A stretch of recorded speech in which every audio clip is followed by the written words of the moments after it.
picture this. You're looking up at the sky above a world you've known and frankly loved for decades. And suddenly, it just tears wide open. No warning. No slow, dramatic buildup, just immediate, visceral chaos bleeding right into a deeply nostalgic reality.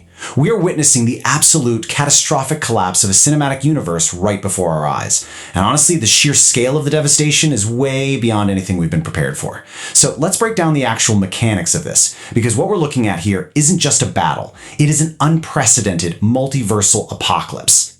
Which brings us to part 1, the multiversal opening clash. Okay, I really want you to imagine looking up at the iconic, gorgeous skyline of Sam Raimi's classic Spider-Man universe. We're talking about Tobey Maguire's world. Now, to us, this isn't just another random timeline, right? This is literally the foundational cornerstone of modern superhero cinema. It's a reality we all kind of thought was safe, just neatly tucked away in the multiverse. But then, out of nowhere, that vibrant, totally familiar New York sky is violently ripped apart by an invading force of mutants.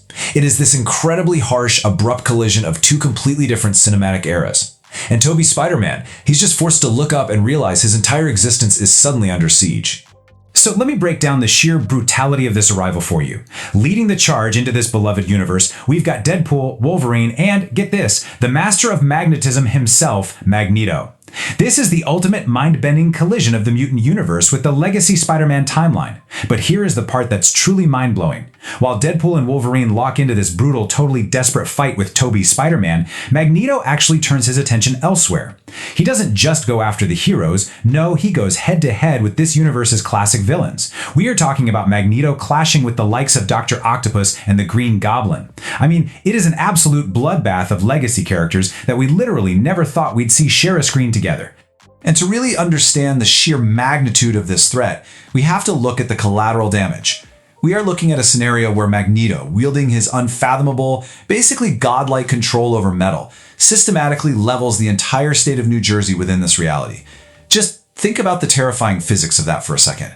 We are talking about a god-tier mutant ripping apart massive suspension bridges with a mere thought, tearing entire skyscrapers down beam by beam, just by clenching his fist. It's not just your typical localized city fight. This is the total, horrifying geographical erasure of an entire state. Honestly, there's a phrase that captures the terrifying reality of this moment perfectly. It's like a kid given a sandbox and toys to run according to his imagination, creating absolute chaos.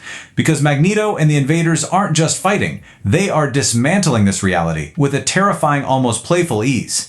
You see, this isn't a war, it is a demolition.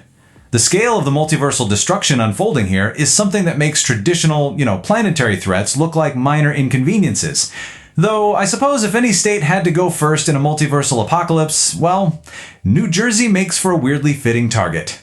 But ultimately, there's no stopping it. This timeline faces absolute, unavoidable erasure. The Raimi universe, exactly as we know it, burns. But right as the final ashes settle, the Time Variance Authority steps in. Remember, the TVA are basically the bureaucratic managers of the timeline. In this desperate, final 11th hour move, they rip Tobey Spider-Man from the collapsing void, saving him at the exact millisecond his home is destroyed. But man, there is a profound tragedy here. He is no longer a friendly neighborhood Spider-Man. He's a man without a universe, a temporal soldier, basically drafted by a faceless agency into a war he never ever asked for. Now we step into part 2, the Iron Spider upgrade. Which brings us to the survival of this legacy Spider-Man and the absolutely desperate, high-tech measures he has to take. Because let's be real, you cannot fight a multiversal war against Omega-level mutants wearing simple spandex. It's just not going to work. So Tobey's Spider-Man sheds his classic practical suit and dons this incredibly sleek, highly advanced red and gold Ultimate Iron Spider armor. But I want to really expand on the sheer tragic poeticism of this upgrade. It is highly likely that this modified, heavily armored suit was forged for him by none other than a redeemed Dr. Octopus, literally just moments before their world ended. Imagine Otto Octavius using his mechanical arms in this final desperate act of redemption just to weld armor onto Peter Parker. Peter is literally carrying the genius of his former enemy into battle just to survive. But let's pause the action for a second. We really need to sit with this. Why? Why are the X-Men, who are beloved heroes in their own right, let's not forget, acting as these merciless conquerors, just destroying entire realities? What kind of chilling motive drives Wolverine and Magneto to actually become the villains of Spider-Man's story? The crucial point here is this deeply terrifying concept, an incursion. You see, this isn't about malice. It is about cold, hard, desperate survival. An incursion is the catastrophic collision of two or more universes, and if they touch, boom, both are completely annihilated. This is the ultimate cosmic trolley problem. The X-Men aren't destroying Toby's world out of hatred, they're destroying it to prevent it from crashing into their own.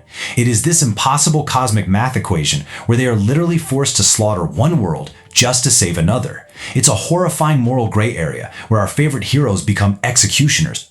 That takes us to part 3, colliding timelines and universes.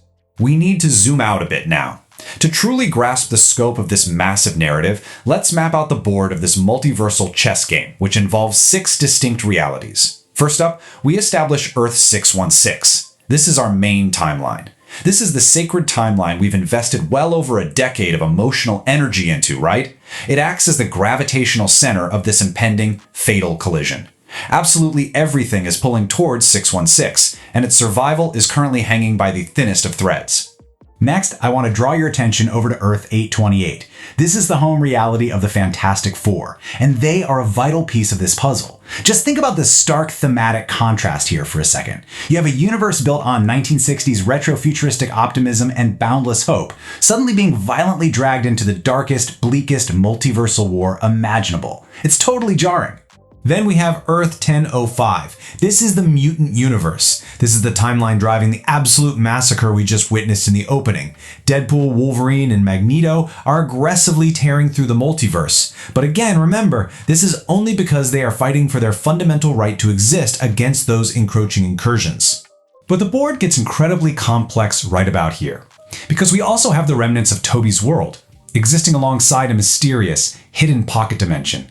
And most crucially of all, we have a reality belonging solely to our ultimate villain, a universe uniquely curated and ruled by Dr. Doom himself.